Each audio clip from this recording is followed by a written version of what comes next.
జగన్నాథ స్వామికి ఎలాంటి భక్తి ఇష్టమో మీకు తెలుసా?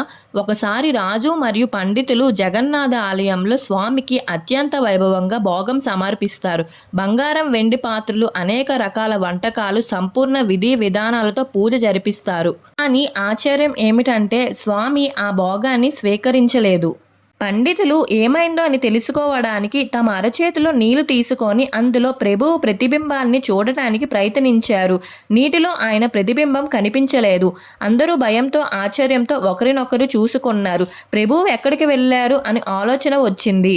అప్పుడు తెలిసిందేమిటంటే అదే సమయంలో ఆలయం బయట ఒక పేద భక్తురాలు అపారమైన ప్రేమతో, నిర్మలమైన భక్తితో సాదాసీదా భోజనం వండుతూ ప్రభువుని స్మరించుకుంటుంది. ఆమె హృదయం పూర్తిగా పవిత్రం. అక్కడ ప్రదక్షిణ లేదు, అహంకారం లేదు. రాజు తెచ్చిన భోగాన్ని స్వీకరించకుండా ప్రభు ఆమె ఇంటికి వెళ్ళి ప్రేమతో ఆమె వండిన సాధారణ భోజనం స్వీకరిస్తాడు.